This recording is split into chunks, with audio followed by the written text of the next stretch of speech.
welcome to this week's piece.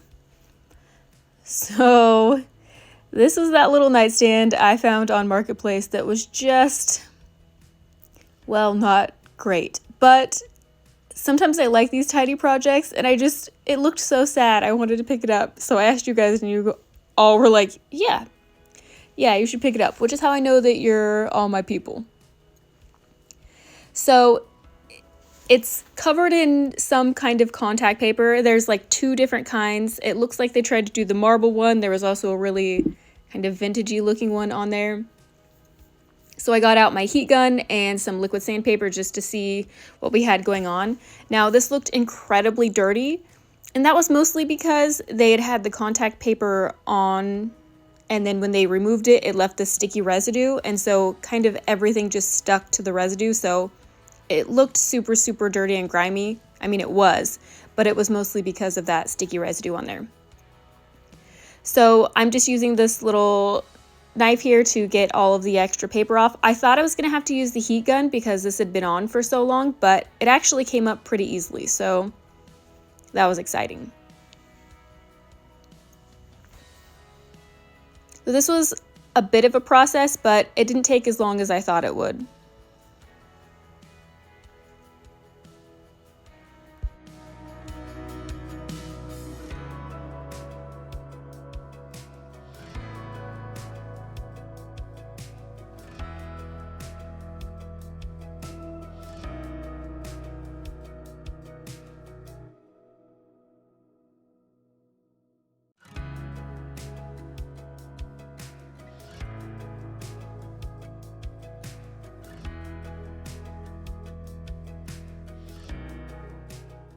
Now for the paint, it was covered in a few layers of latex paint, so I thought stripping would be the way to go. Since I'm doing it inside here, I'm using Citrus Strip. It's not my favorite stripper, but I will say that it's good for indoors. I would never want to put this. The normal stripper that I use is the Jasco 15-minute stripper, and it's my preferred way, but since I can't be in the shop today because of all the snow, this is what we're doing.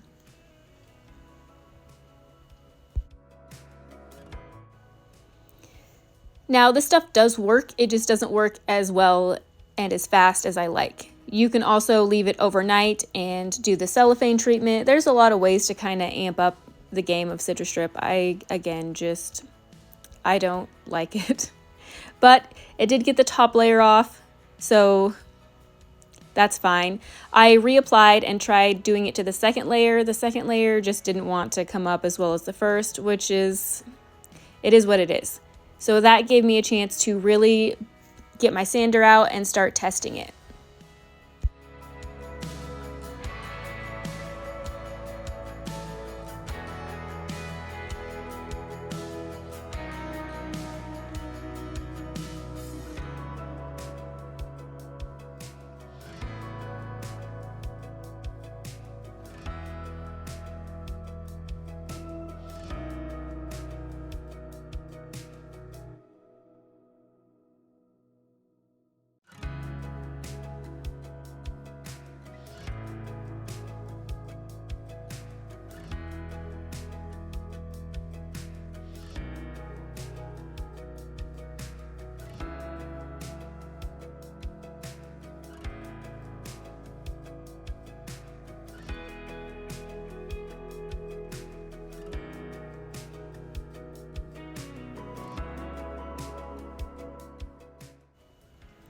So I was pretty pumped about the sander because, like I said, on my last project, I didn't really get to try and kind of see the full potential of it. But wow, this thing really just took some stuff off, which was incredible. Okay, I'm cutting in with some thoughts real quick because I think this is some good advice for maybe somebody who's a bit newer.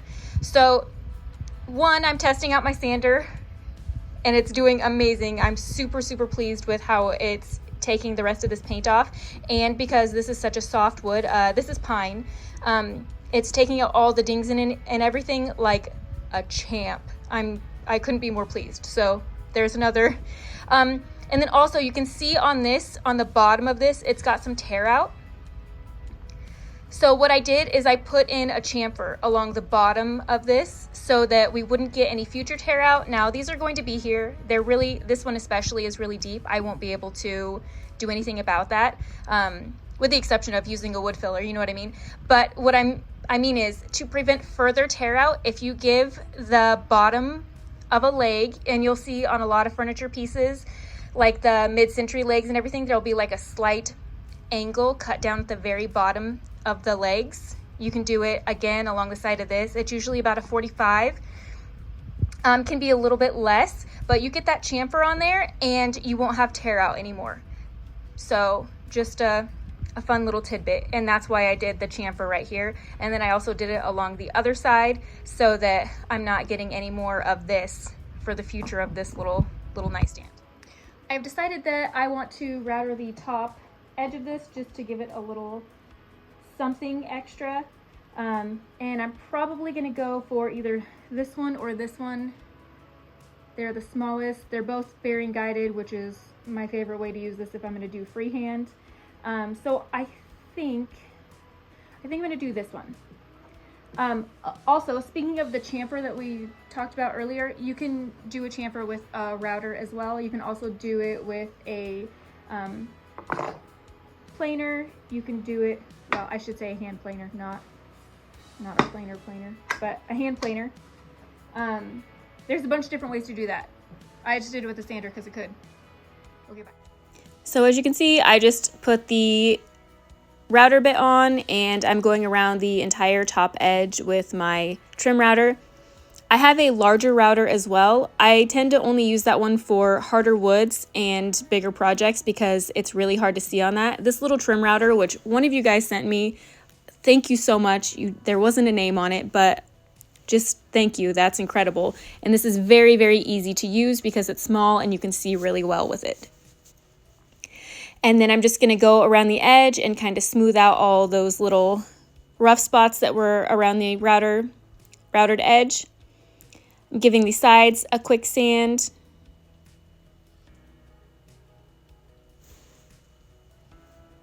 And then the insides of the drawers look really dirty. They're not. It's some kind of, I want to say that they did like a wash with the latex paint, which I've not seen before, but so it has kind of the weird latexy paint look, but in wash form. So this color is very similar to the background of the wallpaper that I'm using. And so I'm just taking this and I'm going to do the entirety of the drawer boxes and the sides.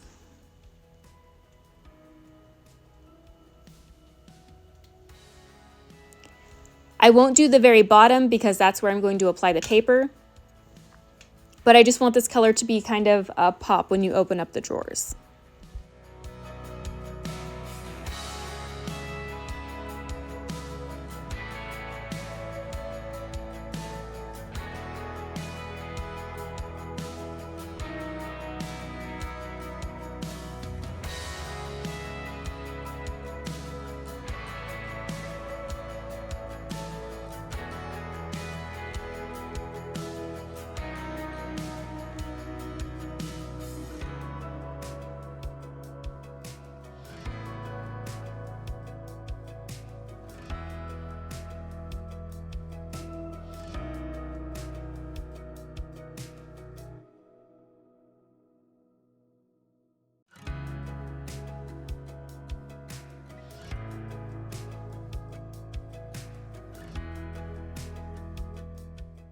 Now for the top of the nightstand as well as the top drawer of the nightstand, I'm just going to do a quick wash on it.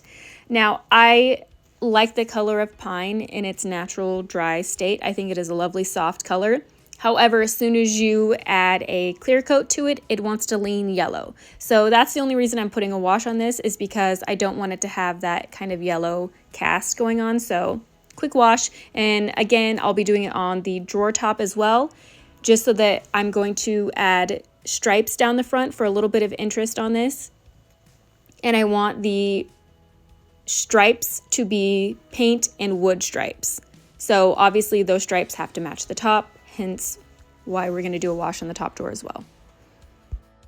There are a million ways to do a wash. In this case, what I did was just spray the top down with water to make sure that it was fully wet, and then I used a small amount of paint on my brush and then went back and wiped it off with a rag.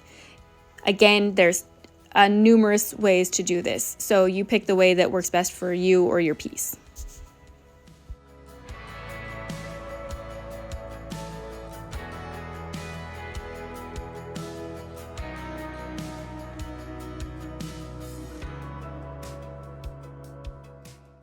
And as I said, the wash has already been done to the top drawer, so I'm just going in and taping down the stripe lines.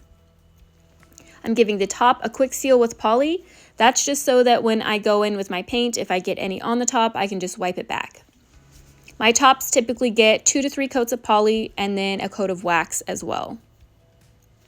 I'm adding the papers to all the drawer bottoms, and then because I thought, why not? I'm going to add stripes to the drawer sides. Since this is going to be a simple finish on the outside, I think it's really fun to add things to the drawer sides to kind of give a little extra interest.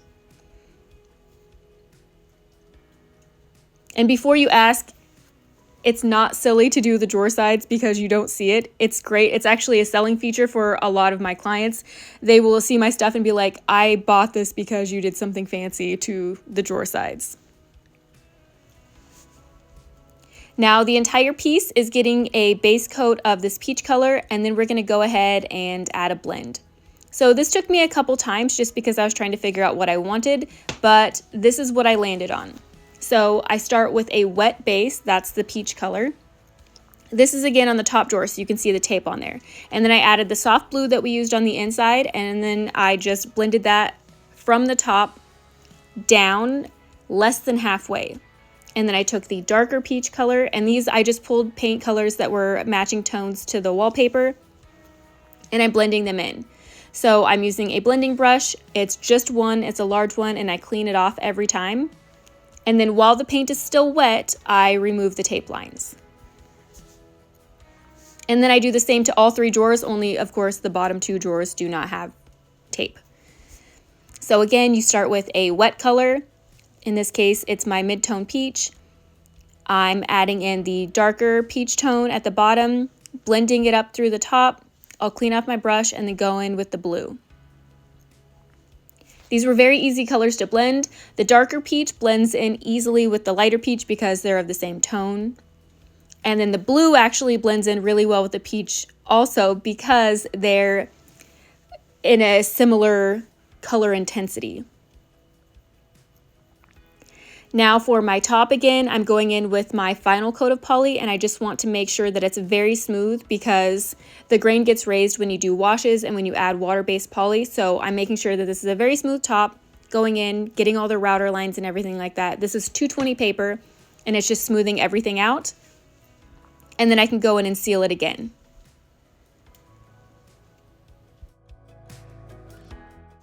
And now I'm going to soften this out a bit more. So the top is sealed with poly, the body is going to be sealed in white wax. If you want a less intense version of white wax, you can seal it with poly first or with clear wax first. But I want this to be kind of a softer, cloudy finish, so I'm going to go in straight with the white wax. The stripes on this drawer, the wood portions, have already been sealed with poly because, again, it will take different when you add it to bare wood. So I did seal the wood portions of the stripes with poly before I applied the white wax, but the paint portions are unsealed paint. And then I'm going to seal, like I said, this entire piece, including the drawer sides and the drawers. And this also, it still does the same thing in helping the drawers glide and all that. It just is tinted white. So you'll want to get this on. If you want it to have less of a color intensity, you'll wipe it back sooner. If you want it to have more, you can leave it on for a bit longer and buff it off.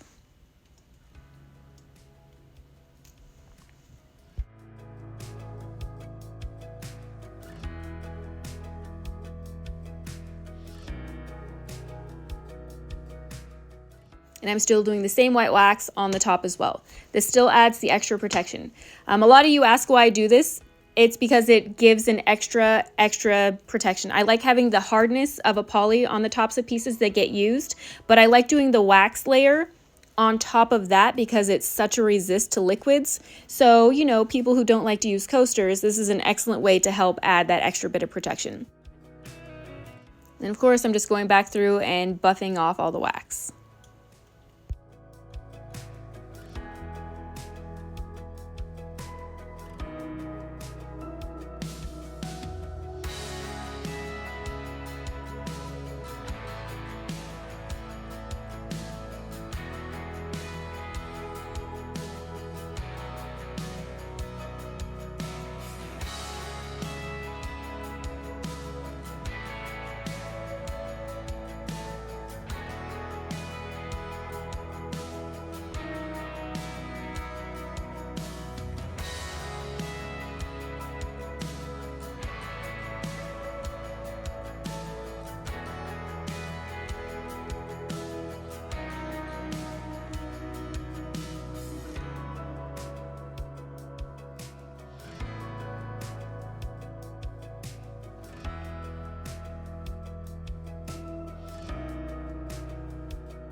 Oh hi, Tara here's Elegant Upgrades, and we've got our finished piece. She's a sweet dainty little thing. She's come a long, long way from where she started. I actually kind of want to grunge it up a bit. I feel like this is just a little too soft for me. I don't know, I'm thinking like some fadey gold stenciling on the side just to amp that up. But I had to get this finished because you guys know I've got the show coming up in 2 days. So I had to get this done so I can get it edited and out to you guys. So it is what it is for now. I still think it's super cute. I'm gonna take it with me. If it sells, and that will be great. If not, that's fine. I'll do a little zhuzhing to it because there's no gilding, and it just feels weird to have something without gilding, if I'm being honest. I love the wood and stripe fadey combination. I almost wish I would have striped all the way down, and instead of doing, I would have just done the blue on top, the soft coral in the middle, and then the brighter coral on the bottom, all faded into the stripes. But then I really love this blend here. So I don't know, it's just kind of fun to go. You guys were incredibly helpful, just by the way.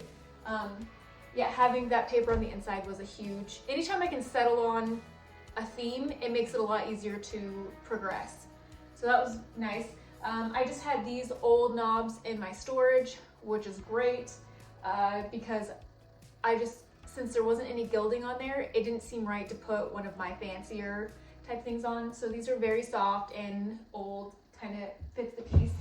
I love the routed edge here. I think it's perfect. It kind of, because it had, you know, this little cutout detail on the bottom, but the top was just so flat and straight. So I really love the routed edge. I love how light and airy it is. And truly, a lot of you are like, I really like blue, but I'm feeling some spring. So I'm with you. Hence, we've got a very springy piece. It's lovely. Yeah, she's super cute. I'm excited. I think it'll sell while I'm gone, but that's fine. Again, if it doesn't, we'll judge it. Thank you guys so much for following along. I am hoping to see you this weekend. If you show up, I think this video will come out after it's already over, so wish me luck, and I'll see you guys next week.